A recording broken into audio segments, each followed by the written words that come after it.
welcome to LexGo Eat, the Herald Leaders podcast about eating and drinking in the bluegrass. I'm Janet Patton, and I cover food and bourbon and craft beer. I'm Cheryl Truman. I cover business and features. And I'm Sally Shear, and I'm the Business and Lifestyles editor.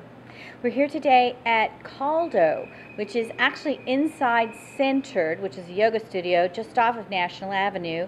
And we're going to be talking with Chef Allison Davis about what Caldo is and what else they serve here. So that'll be really interesting. Very interesting. I'm here with Chef Allison Davis of Caldo and Wild Thyme. Yeah. Tell me about, what is Caldo? Well, caldo translated means hot in Portuguese and broth in Spanish. So we are, I guess, the epitome of that word. So hot it's broth. a hot broth. Yeah, it's a bone broth concept. We started making it, I guess, middle of last year through our weekly meal program that we do at Wild Thyme. Right. And then it just became that hot trend of 2015, Yeah. and I thought we really should jump on this because the product itself, it's a small artisanal batch made with local pasture-raised bones from Pike Valley and Marksbury Farm, all complete grass-fed. So it's a wonderful product, and we just knew that there was something, to it. So we, did some research, found this amazing kind of just grab-and-go counter spot in Centered, which has a very similar vision, meaning food and the power of food and Right. food is medicine. And so it's a whole kind of different, I guess, philosophy to a food establishment Right. in general. So not so much a restaurant per Right. se, Right. as a food counter that offers this really healthy stuff. I think a big part, definitely for lunch, because there's limited seating, but there is some seating. There's a nice patio. So beautiful when the patio. weather's great, we do have salads. Now that we're getting into the fall, we're going to have soup every day throughout the Oh, week that's made great. with our homemade bone broth. So it's just kind of taking the bone broth and then taking up another level with some chef-inspired flavors.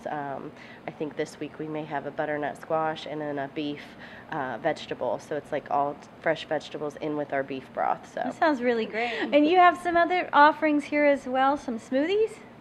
yes, we have right now 4 key smoothies, and the thing about it, Robin, who is our nutritional educator and manager, she did a newsletter recently, and we were just going through all of our menu items, including our smoothie, and everything really is considered to be a power food because there's a benefit to every ingredient that's going in. We're not using, juice, like added flavors. Gotcha. We're using the real stuff. So from like the Wow Cacao, which is one of my favorites, it's dates, homemade cashew butter that we make in-house with cacao powder and frozen bananas, and it's just like a chocolate milkshake, but it all has health benefits at the same time. So That's great. Yeah. This is a beautiful spot. Thank you so much for letting us come by today and visit. Absolutely, thank you. This is really nice. Thank you. Well, enjoy.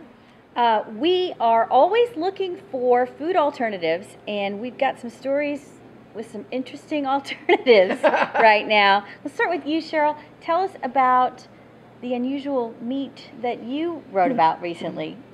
A long-time University of Kentucky tailgater.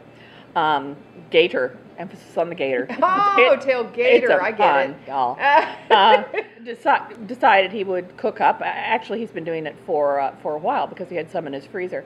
A gator concoction for Saturday tailgating, and this would have been a so much better story had you but one. But Yeah. in any case, the idea, we're going to eat the gators before we kick the gators. No, he took 12 pounds of gator meat, which you cut up and soak in a mixture of buttermilk and Louisiana hot sauce, which sounds wonderful, and then put it together with some chicken and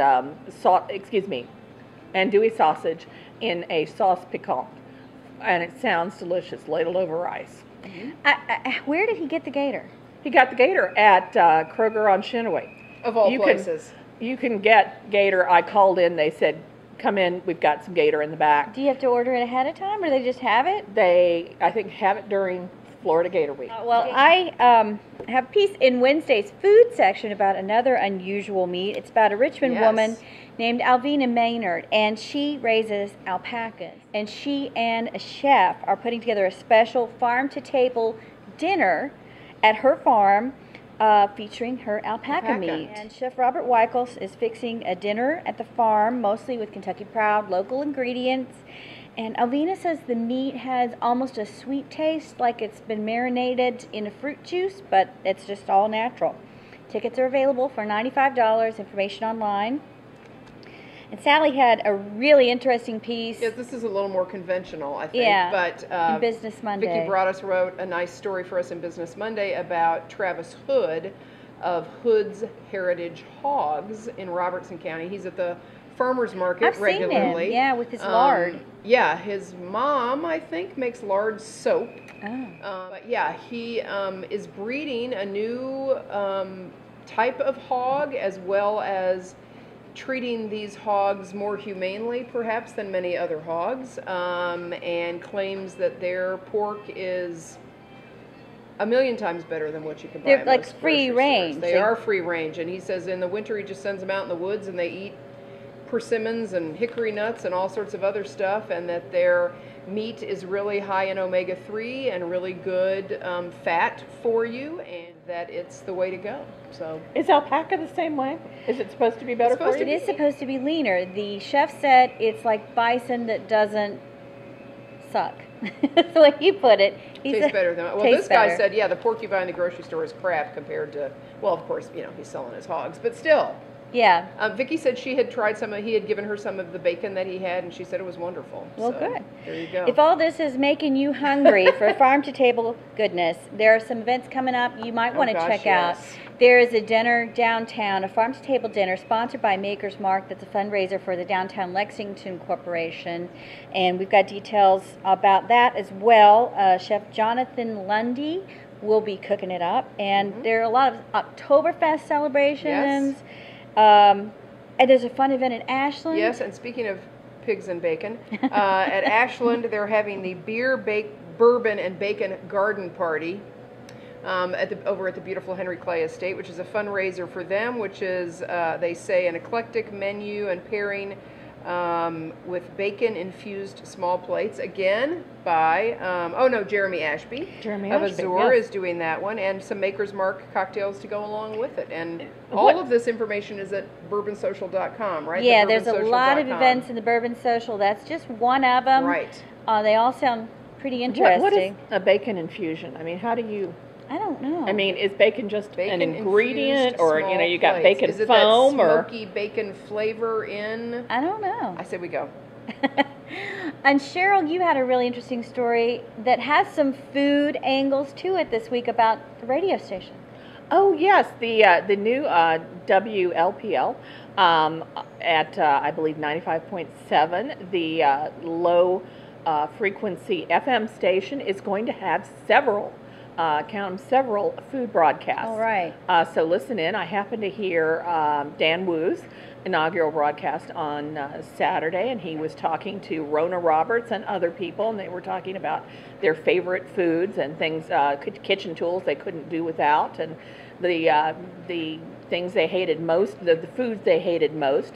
And what they say. For Rona, for example, that was overcooked green beans and cabbage and things like that. So it sounds like yes, the station is dedicated to public interest programming, including safety and neighborhoods, and their food programming sounds like it's going to be a lot of fun.